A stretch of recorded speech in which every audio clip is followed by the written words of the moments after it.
I think one of the most important discussions we should be having is around people, purpose, and the plans around what we're going to do when these technologies evolve, as opposed to thinking of the technologies as some sort of boogeyman, because the technology isn't.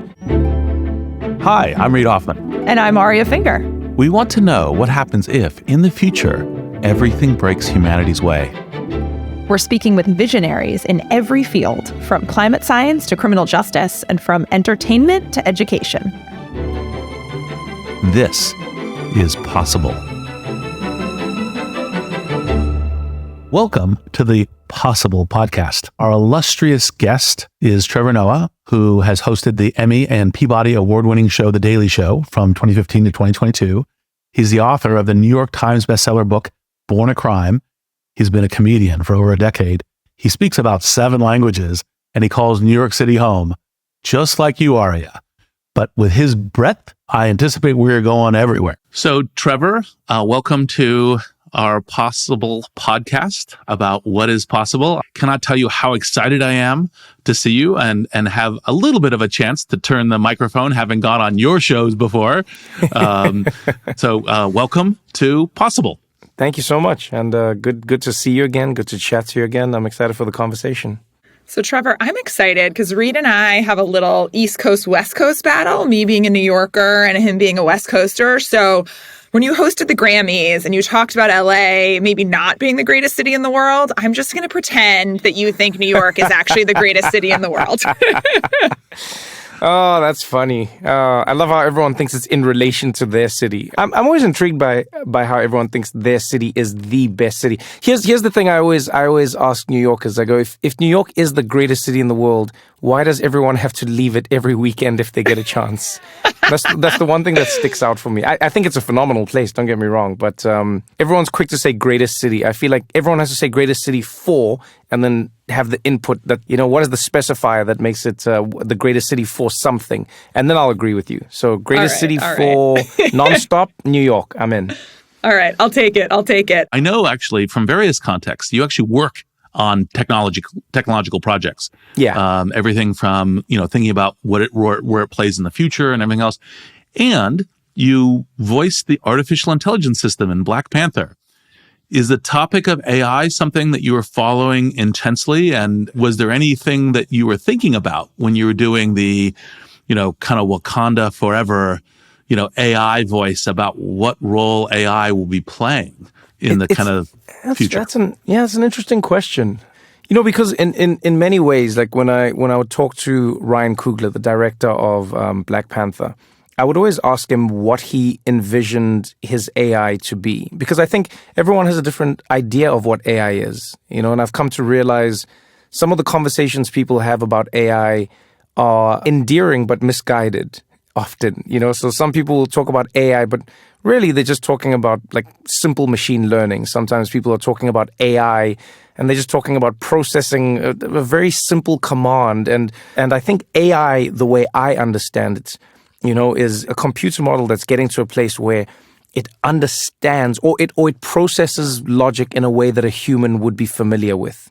And so when I was thinking of that for the Black Panther role, it's an AI that is intelligent, but at the same time still at the mercy of the people who have created it. So, and I think that's what we would hope AI will become, is a tool that we're using, but then somehow interacts with us in an almost personal way, which will be interesting for us to try and, I think, grapple with, because then we're going to ask ourselves questions of sentience, and we're going to ask ourselves questions of, life and what is and isn't and what is personality. And so definitely for that role, it was interesting thinking of an AI that is, for all intents and purposes, feeling, but is still not. I do think that right now, actually, in AI, we're much more like tools than with beings. And that's, the tool being question is one of the central ones that's beginning to kind of start in the dialogue. But this gives me a natural translation of another question that I wanted to ask you, because, at OpenAI, we have this GPT-4 that will be coming out later, but I have access to it. And so I actually, in fact, generated some light bulb jokes because I personally have an affectation for light bulb jokes because I think they're a form of cultural haiku. They're very short form, kind of lens into kind of reflecting a bias or reflecting a meme or something else.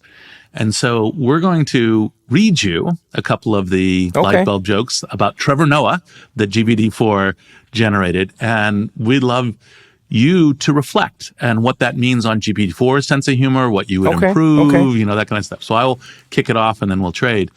So how many Trevor Noahs does it take to change a light bulb?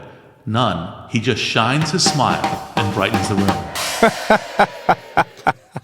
All right, we started with the easy ones. We started with the kind ones. Okay. Wow, that's ChatGPT, my mom. I like that. Okay. Yes, exactly. Right. Reid didn't mention artificial mom intelligence. I like that. Yes. Yeah, the prompt was in the style of Trevor Noah's mom. Give us a that's what that seems like. All right, so the next one. How many Trevor Noahs does it take to change a light bulb? 1, but he has to do it in 6 different accents and explain the cultural context of each one. Oh, I like that. Okay, I like that. And you can tell GPT-4 does have some knowledge of you when we ask these questions. So now we're getting into a little bit more of like the knowledge of you on The Daily Show. Okay. How many Trevor Noahs does it take to change a light bulb? 2, 1 to change it, and 1 to roast Donald Trump for not knowing how to do it.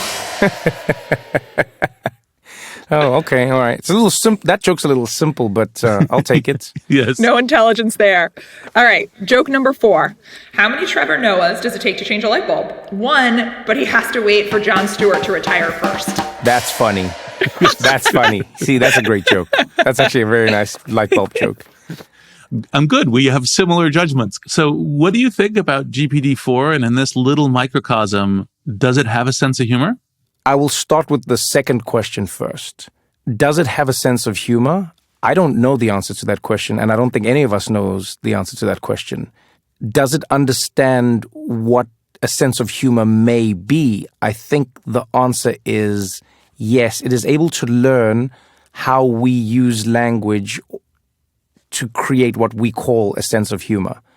So understanding is, maybe that's one of the most difficult questions to ask about AI, I find, because we don't know what understanding even is. And I know you've done a lot of work in this, Reid, but one of the most fascinating stories in AI I came across was, so you know this, I've been working with Microsoft for years. I've been lucky enough to consult with them, and it started in hardware, and then, we work in philanthropy together, and then it spilled over into AI and everything else. So I'd go to Redmond and I'd work at the campus, and, I'd travel around the world with Brad Smith, and sometimes we'd be at events with Satya and Panos and the team out there. And one of the more fascinating stories I came across involving AI was there was a model that they were trying to train, and this model had an almost perfect track record picking between pictures of men and women, men and women, men and women. It was really simple in what it was trying to do. What it failed at consistently was picking out black women from the men and women sample if it was black people.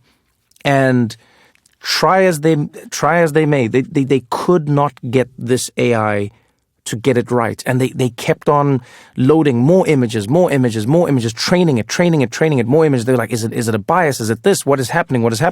It kept on mislabeling black women as men. And this is one of the most fascinating stories ever. What they did essentially was they sent the AI to Africa. And so I think it was to one of the centers in Kenya that Microsoft has. I mean, it sounds like a really ludicrous story when you go we sent the AI to Africa to learn. And essentially what they did was they started training the model out there. And over time, the model A got exponentially faster at understanding the difference between black men and black women. But the reason was most interesting. They realized that the AI never knew what a man or a woman was. All it had drawn was a correlation between people who wear makeup and people who don't wear makeup. Mm-hmm. And it had decided that was man and that was woman. And so the programmers and everyone using the AI had assumed that the AI understood what a man was and what a woman was, and didn't understand why it didn't understand it, and only came to realize when it went to Africa that the AI was using makeup, and because Black people and Black women in particular have been underserved in the makeup industry. They don't wear as much makeup. And so they generally don't have makeup on in pictures, and they don't have makeup that's prominent. And so the AI never knew. It never understood man or woman. It just went, red lips, blush on cheeks, blue eyeshadow, woman. And that was it. And so I think, whenever we have these conversations about that, about understanding, I think we are still at the very basic stages of understanding what understanding even is, and then trying to draw all those correlations between all the different data points of what a thing is thinking or not thinking, or is it just inferring from an idea? You know what I mean? Yeah, 100%. One of the things that I think about this great kind of 2023 being this year of large language models and acceleration in a variety of AI things is we're now actually going to get much more sophisticated. We kind of apply this human metaphor, understand, speaks, has a sense of humor, and we kind of do it poorly when we get to animals because we presume that they're less intelligent because they don't really have that same model, and yet they do have a model of the world and they do have some feelings and all the rest. And we do it really crazily when it gets to like my car, is feeling bad today, or something like that. Now we have to be much more sophisticated and understand what understanding is. That it isn't just the question of, does it understand the way Trevor does or the way Aria does or the way Reid does? But it's like, okay, what is that notion of understanding and how does it apply here and how does it apply here? Right. I completely agree. Yeah. And so then to answer the second question you had, what do I think of ChatGPT, and ChatGPT 4, which I've tested a little bit, I think it's one of the biggest leaps in technology and in the evolution of how we do things that we have experienced in decades. I always think back to major moments in time. What was it like when the steam engine was created? What was it like when, the telephone was created? What was it like? All these moments where all of a sudden you were able to do in ways that you never imagined possible. That's where we are with ChatGPT. And I think in the same way I'm cautious, or I try and tell people to be cautious about thinking about how bad it can be. I'm also cautious to think about how good it can be. I go, we genuinely don't know, which is good and bad. We don't know. We don't know what we don't know. But from what I have seen, it's a really fantastic tool that is, it could be one of the biggest leaps forward in helping us understand how thinking even works in a strange way. From what I've seen, like its problem solving, you've seen it solve problems that haven't even existed. Its ability to try and understand logic using, natural language. It's a brilliant, brilliant tool. Well, to your point, it's limited on the data that it's trained on. And I do appreciate, I feel like right now in the AI discussion, it's like you either have people on Twitter saying that the robots are coming for us, or you have people saying, it's amazing, don't worry, these aren't the droids you're looking for. And so I loved your, woman versus man, Microsoft story. They had to go retrain the data. I'm just wondering, do you see that as a unhopeful story because, this is often created by white men. And so there's limitations, whether it's bias, anti-women bias, et cetera.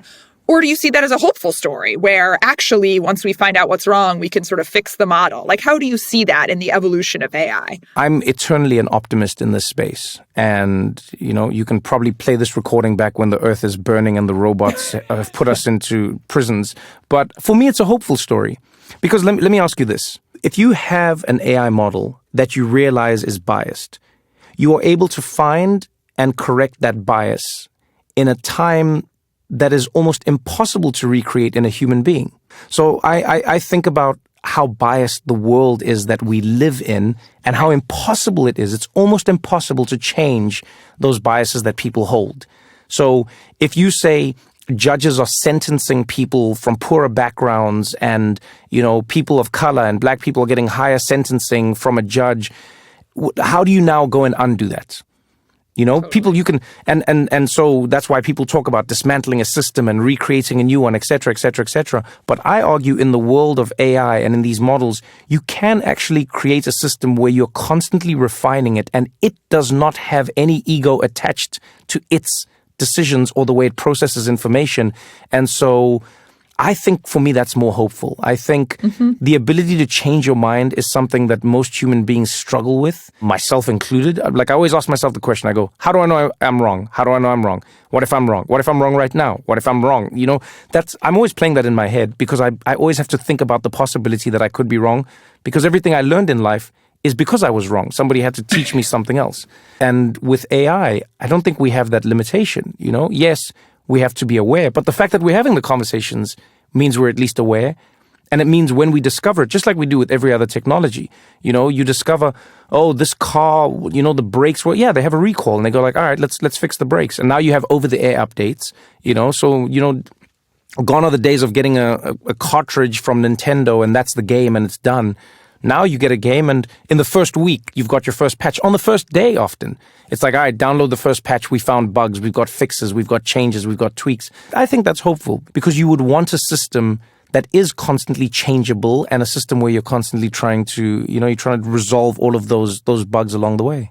I mean, you hit on an issue. Oh, I was just going to say, you hit on an issue I care deeply about. And if we could just like send patches to the criminal justice system and make it not discriminatory. Exactly. That's what we should be doing.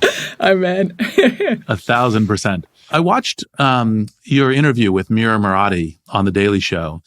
And, you know, one of the things that I, you know, because she shares a lot of beliefs, we work together in the OpenAI context.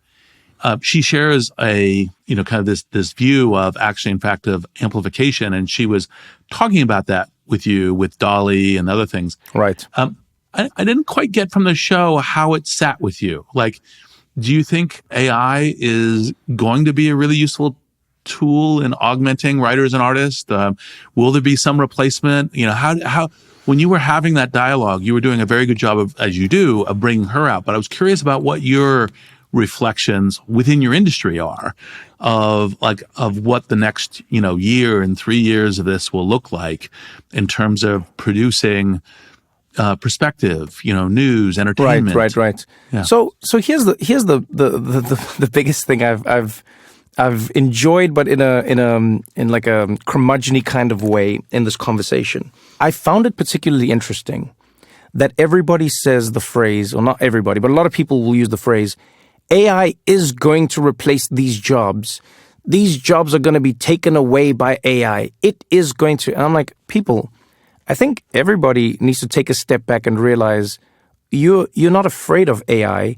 You're afraid of the companies and the employers who are going to look for any excuse to get rid of somebody and replace that person with either AI or with one person who can do multiple jobs. You know, in the same way, you know, it took 20 odd people to, you know, farm a piece of land. Then the tractor was invented, and then those 20 people immediately became obsolete, and one person was driving this tractor that was pulling the plow. I think one of the most important discussions we should be having is around people, purpose, and the plans around what we're going to do when these technologies evolve, as opposed to thinking of the technologies as some sort of boogeyman, because the technology isn't. The boogeyman is capitalism. That's the truth. So you have to figure out how you manage in a world where some people's purpose may change and be moved around. And I think, to be honest, you see a lot of classism in this conversation, because when these conversations center around, you know, like manufacturing jobs or mining, you'll see a lot of people saying like, look, you got to reskill, you've got to retool. That's what happens. Totally. At the end of the day, you know, it's like mining won't be around forever. You got to learn about green energy. That's just life. And then now AI comes and it's threatening more white collar jobs. And all of a sudden, those same people are like, you can't just have this technology there are writers in Hollywood that are going to be out of jobs. There are journalists that are, is it going to write articles for them? We can't just allow this. And it's like, oh, now, first of all, you see what it's like to have a technology that may replace you, and you understand how callous a lot of your comments have been. But also, I think it should push everybody to the real conversation, which is, what are we trying to do? And one of the most wonderful quotes I ever heard was Sweden's, either was like Minister of Finance or somebody high up in Sweden's government. And he said, in Sweden, they don't care about protecting jobs. They care about protecting workers. The people aren't the jobs. And so in Sweden, what they say is, hey, we're just going to make sure that you are always fine. Your job can go away and your job can disappear, but you don't disappear with it. And I think a lot of the fear that we're experiencing, especially in America, is in and around the fact that so many people's livelihoods are tied to their jobs. So if you don't have a job, you don't have healthcare. If you don't have a job, you don't have a credit report. If you don't have a job, you don't have access to. If you don't have a job, sometimes you don't even exist. Like, what you do is more important than who you are. And so I think in and around AI, the reason I'm an optimist is because I go, we can create this tool, but it is forcing us to have a larger conversation around what is the job, what isn't the job. So, when you ask me what I think of it, I think it's a fantastic tool. It's the same way I remember when Windows 3.1 launched in my life. I was like, this is the greatest thing I've ever experienced ever. I don't want to type dir/page. I'm done with that.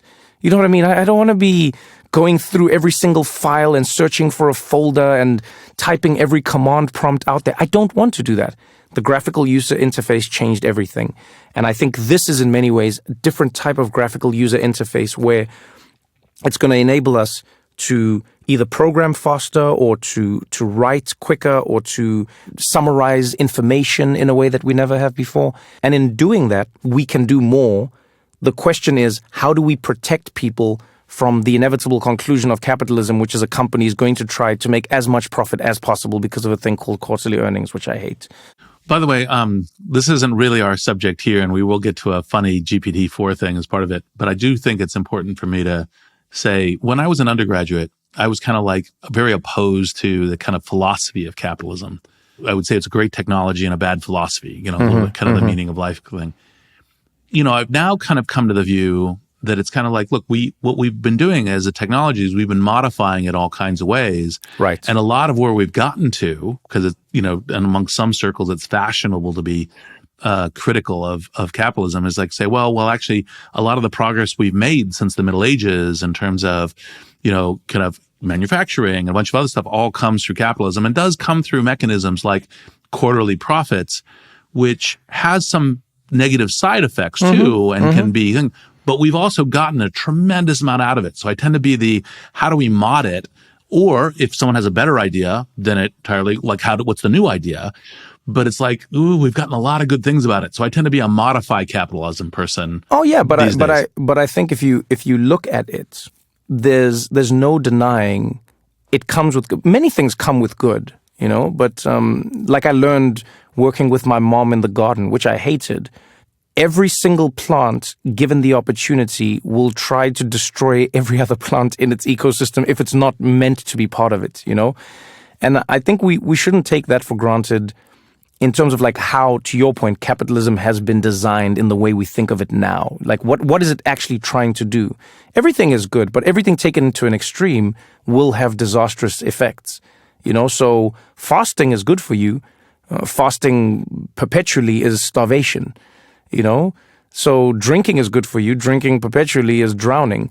I think the same thing goes for this. We have to ask ourselves the question, if we're going to exist in a society where people's livelihoods, literally their livelihoods, are dependent on a thing called job, what happens if job no longer exists? And what if job is replaced by AI or robot or machine or anything?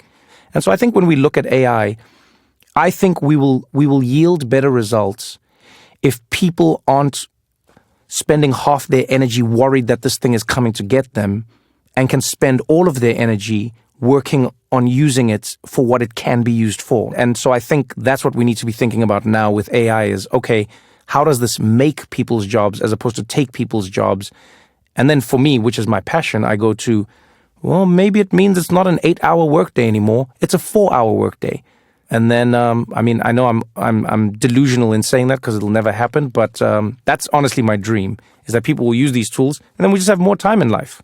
Trevor, let's pull that thread for a moment. So this is your dream. Like one of your big ideas Genuinely, is like, yeah. Let's go to the 4 hours a day. What is like, paint the picture in 20 years? What would that be like? Think about it, Aria. What are we trying to do? Everyone thinks the week. So during the pandemic, I realized how many of our ideas are actually just constructs that we've created. Right? Monday through Friday. Yeah, the week. What does it even We're mean? so confident. We're so confident that a weekend is 2 days and then you work for 5. Everyone goes like, this makes complete sense. Totally. But then you just read a little bit and you realize, oh wait, the weekend was invented because labor unions at some point said it is not sustainable to work every single day of the week. And they had to force manufacturing plants and factories to give workers time off. And then imagine that the weekend was invented as we know it. And so when you see these discussions now with the pandemic, people being like, should we do a 4-day work week? And what do they find? Productivity doesn't actually drop. And you're like, huh. And I will challenge anyone listening to this podcast right now, tell me how much time you spend in an office where you're not working. Just be honest. From the time you walk in to the time you turn on your computer, and then you walk over to the coffee machine, and then you waste time, then you chat to people, you catch up with them and about their lives, talk about something, then you talk about scheduling a meeting. You don't need to schedule the meeting. You get to the meeting, you talk about what your kid did at school and a funny story. They chat about something that happened at the Teachers Association. You talk about your gripes in the neighborhood, the trash didn't get picked up. You have a bit of a meeting, then you schedule another meet. No one's working at work. We're all lying. None of us are working at work. Most people are not working at work, especially in office jobs. And so I think if we have an honest conversation, we can get to a place where we go, you know what? We don't all need to be in work for as long as we think we do. And I almost feel like we get out of the world of saying people are paid for their time, but they're paid for their productivity in a larger sense. And then you go like, yeah, how many hours a week do you work? It depends on how long it takes for me to get my job done. And with AI, it doesn't take that long. And I'm an AI technician. And that's what it should be.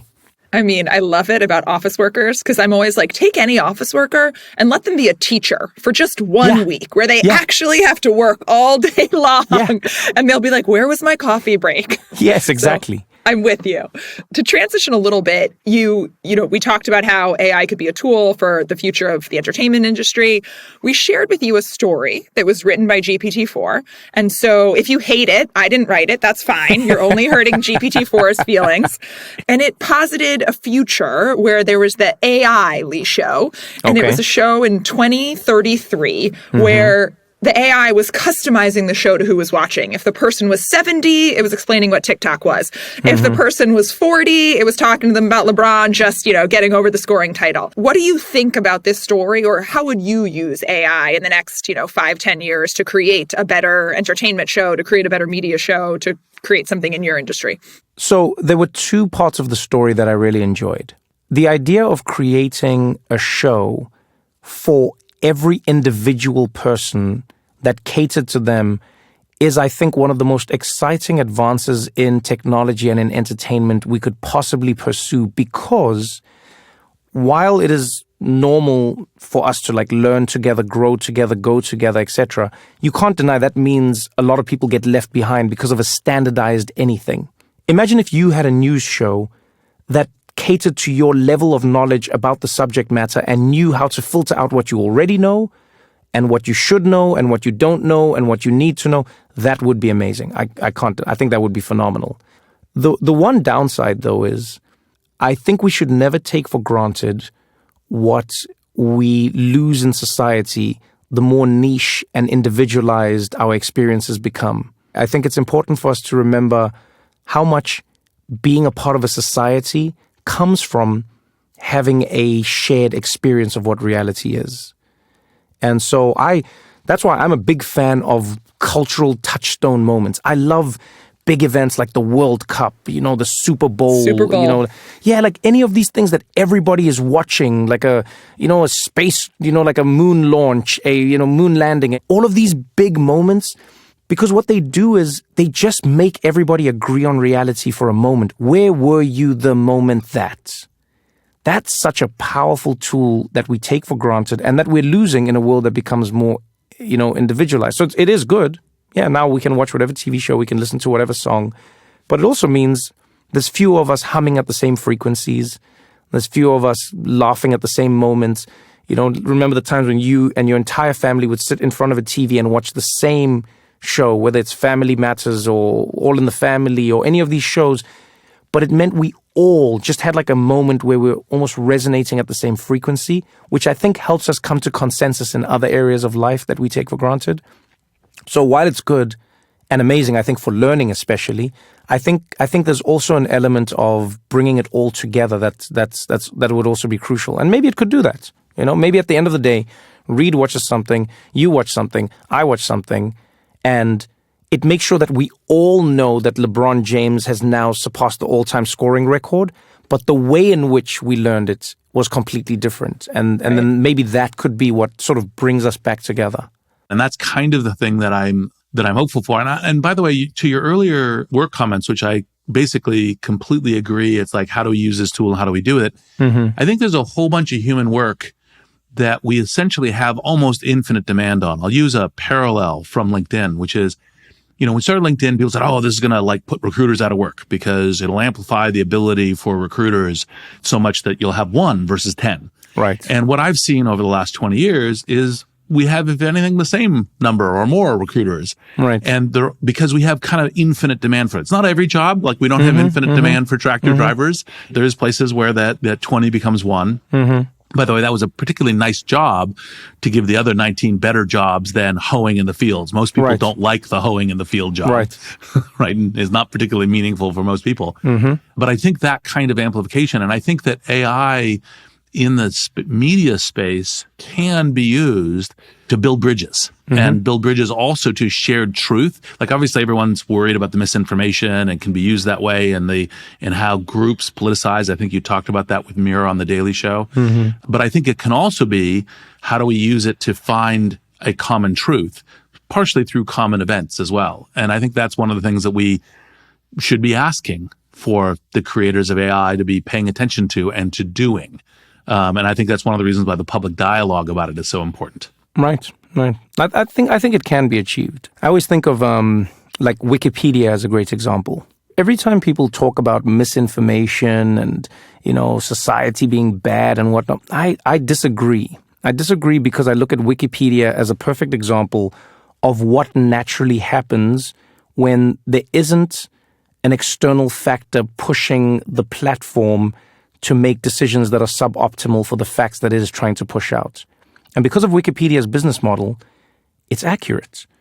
And you would think of the internet, think of the world we live in, think of what we think of ourselves as people. You would think Wikipedia would be trash and everything would be a lie and everything would be a scam and it's not. People pride themselves on being really good at putting out good information. The community prides itself on self-policing, on self-regulating. And what you end up with is one of the most accurate sources of information you'll ever come across. And it's also balanced. So you'll go into a Wikipedia article and you can type anything, vaccines, and it'll say to you, now some people have thought this and it has been disproven by this and these are the studies and this is the that and this is the... And it's there. It's all laid out for you. And so I think we should never take for granted. That's why I keep going back to the capitalism of it all, because I go, to speak about AI in a vacuum is ignorant in my opinion, because AI is not existing in a vacuum. Let's go one other kind of non-AI, kind of angle of technology, because you have this broad technology interest and AI is obviously one of the ways. There's all of this other sort of things, AR, VR, holograms, Star Trek, smell-o-vision, all of this stuff. Is there anything that either AI combining with that or other things that you see coming that you think will be particularly useful for the kind of the society, social cohesion, media? Oh, definitely. I think there are many places where I'm excited to see AI contribute beyond creative expression, idea generation, and information gathering. I think one of the more exciting aspects of AI for me right now is seeing what it'll be able to do in terms of being an assistant. I think people take for granted how wonderful and powerful AI could be as an assistant for everyone in everything.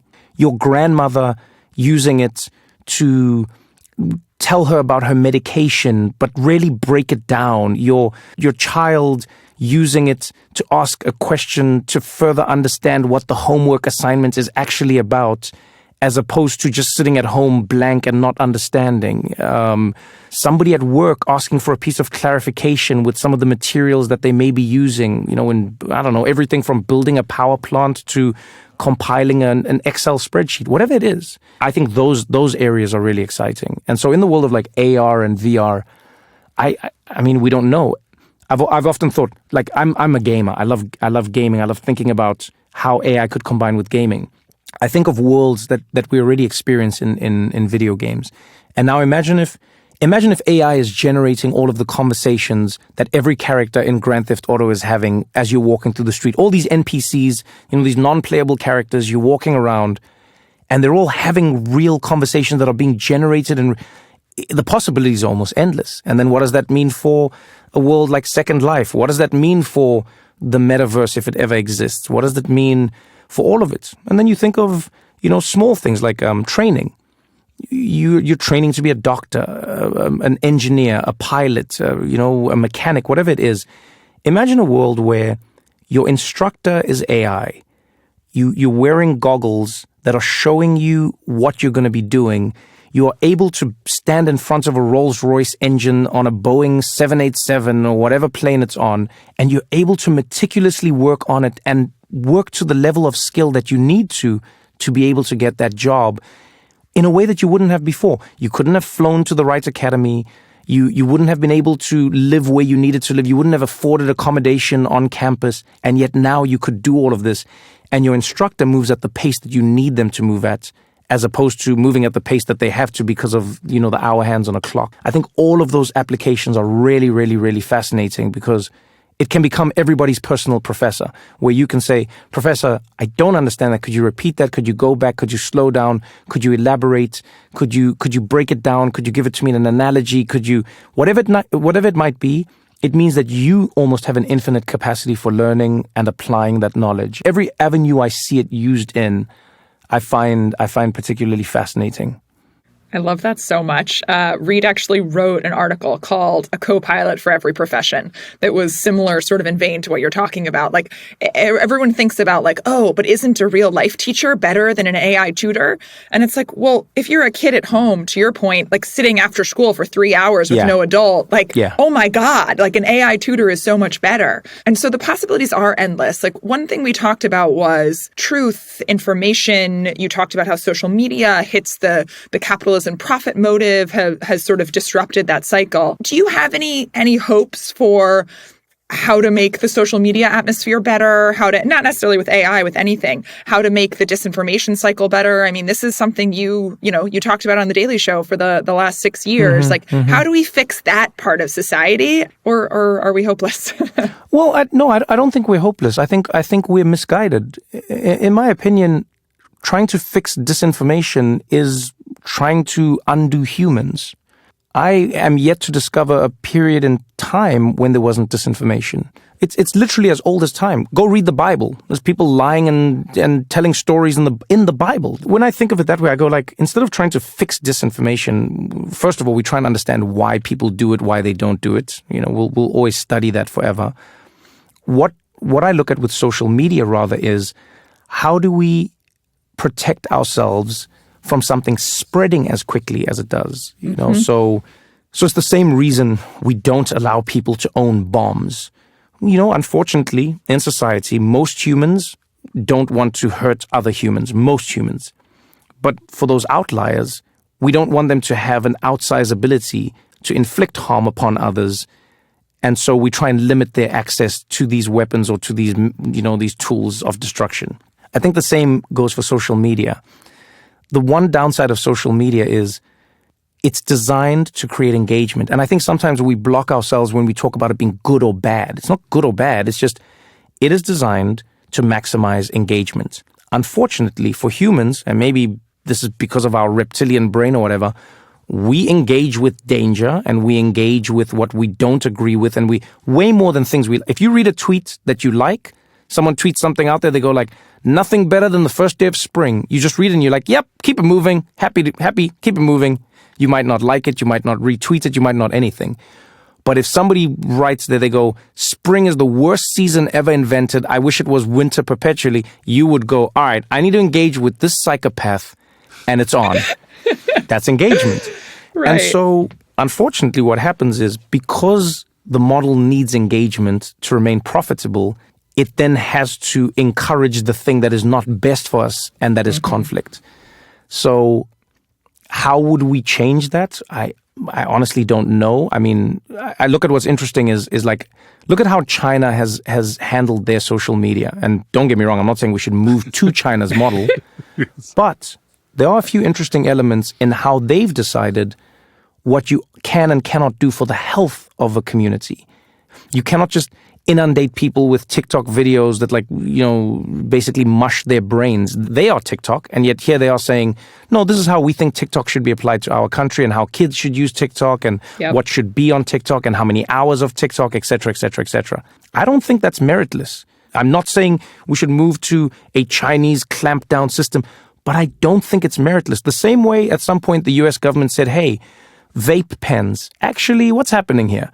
The same way, the US government decides how much alcohol can be in a bottle of alcohol. The same way, we decide all these things. We decide oftentimes what is best for the health of human beings. And I think it should be no different with social media. There has to be some sort of reckoning and some sort of conversation around, can it just be unbridled? Can you just use it infinitely? Can it just spew as much hatred at you as possible?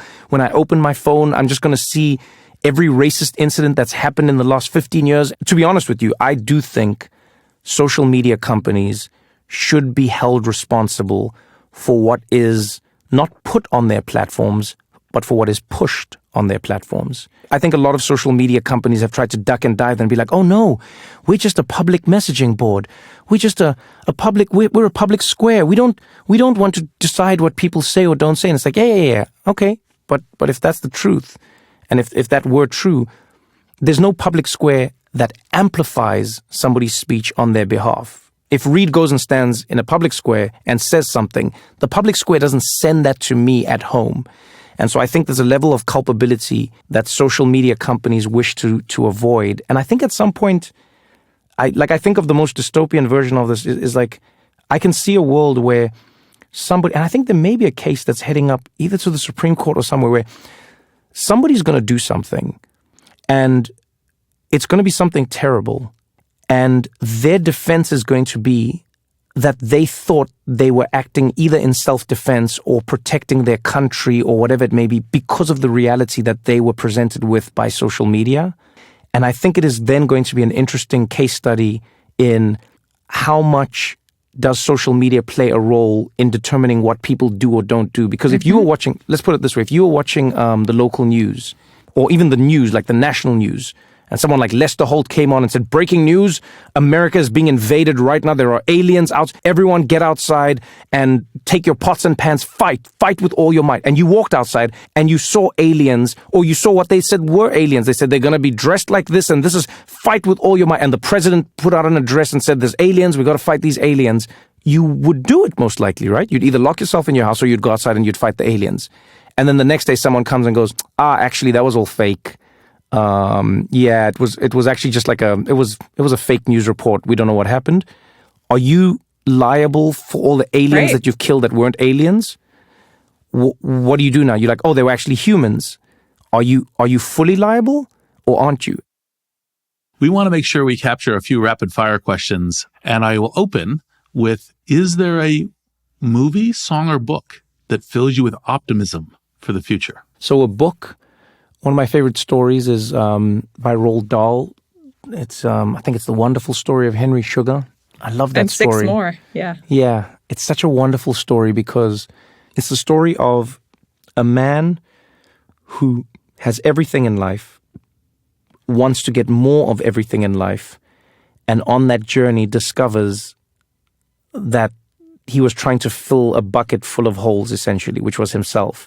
And on this journey of trying to become like the richest, the everything, he discovers that he doesn't need all of what he was chasing. And he actually pares down his life and he becomes more philanthropic and he gives away more. And but it's a beautiful story about what people can be and what we shouldn't forget we're actually trying to do. I think that's more important to me is what are we actually trying to do?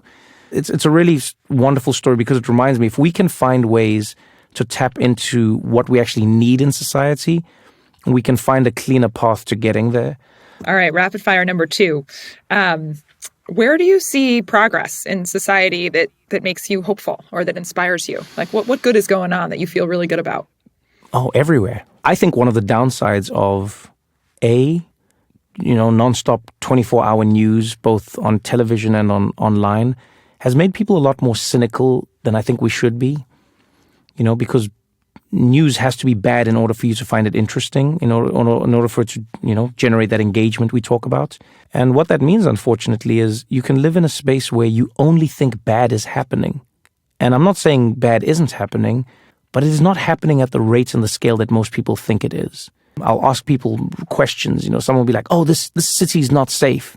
And I'll go like, oh, what makes you say that? Oh, crime has gone up and it's just dangerous now. And I go, okay, have you been in danger? No, but have your friends been? No, but I heard of and I saw and I'm like, where? And the truth is, it's just how it's told to us. It's that great quote: for the great majority of mankind are more concerned by things that seem than by those that are. And so what makes me hopeful is the things that actually are. Standards of living increasing across the globe. Yes, we'll have moments where we backslide. We've always got to fight against those. But just like a drought in the Serengeti, there will be moments of that in life, unfortunately. And what we're always trying to do is immunize ourselves from the effects of those backsliding moments and hedge ourselves. But we shouldn't forget that we're constantly moving forward in all areas.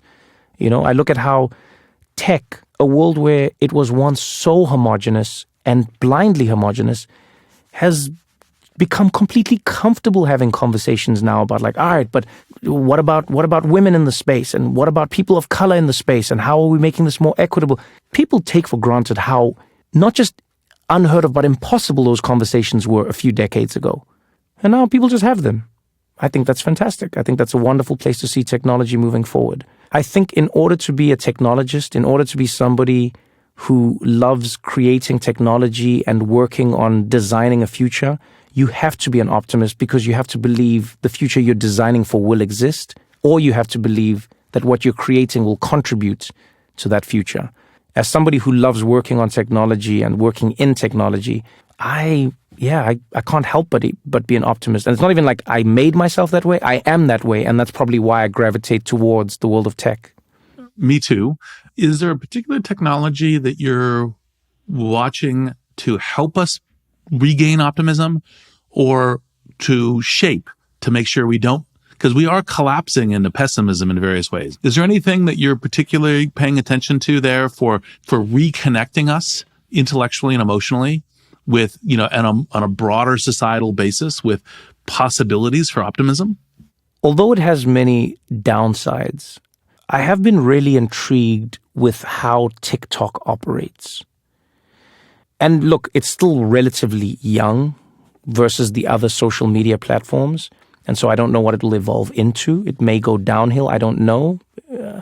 But there's something wonderful in how they've managed to not just curate and create positive worlds for people, but they've also found a really interesting way to introduce new ideas to people and poke holes in their bubbles. I look at how much joy people have. That's oftentimes how I measure things. I don't know if you remember, there's a period. Do you remember the period in life when everyone would say, have you seen this YouTube video? Oh, yes. Charlie bit my finger. Have you seen this YouTube video? The cat playing piano. I watched this YouTube video the other day. This YouTube video.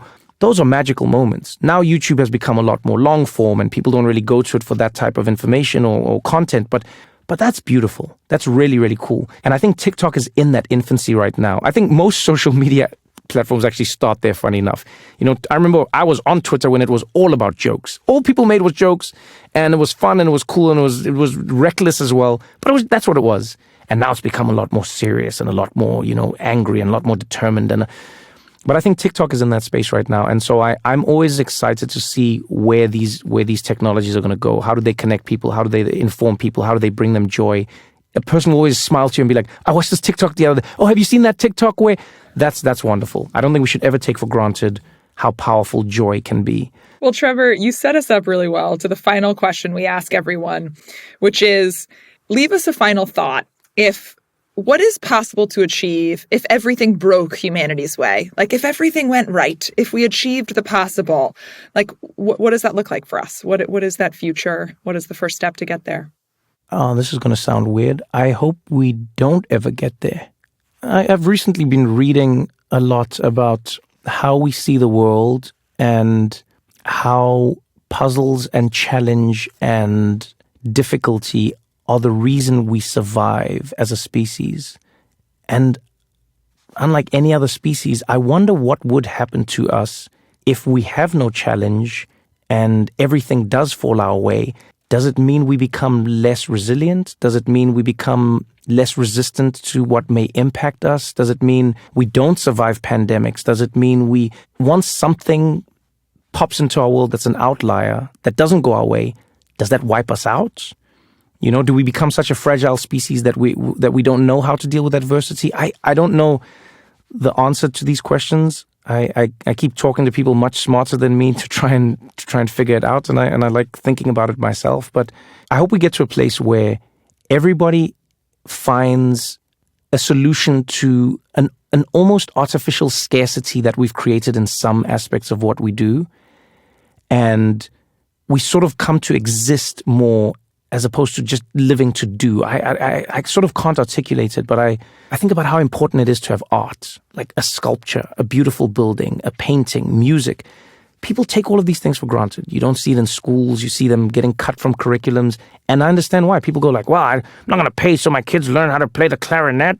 Are you kidding me? A recorder? What's the point of that? You can't get a job. Yeah, but it's more than just about jobs. And so if everything fell our way, I would hope we live in a world where not everything is about do, but everything could be about be. And so then a teacher, a painter, an architect, an engineer, a pilot, a comedian, everyone could just find their purpose and meaning in a way that doesn't threaten their livelihood. Because I think if we completely lose that, then we just become like a worker species that has no flair, no personality, and no creativity. And so I hope everything falls in our way in that direction. We got to keep that grit and keep that joy, for sure. Thank you. And on that note, we look forward to having you voice the AI on a future Star Trek episode, because it has a very parallel. And Trevor, as a friend and as an amazing humanist, thank you very much for joining us on Possible. Thank you so much. Possible is produced by Wonder Media Network, hosted by me, Reid Hoffman, and Aria Finger. Our showrunner is Sean Young. Possible is produced by Edie Allard and Sarah Schleid. Jenny Kaplan is our executive producer and editor. Special thanks to Chelsea Williamson, Jill Fritzo, Stephen Fortelms, Jennifer Sandler, Mahdi Salehi, Surya Yalamanchili, Saida Sapieva, Ian Alice, Greg Beato, Ben Rellis, and the team at City Vox.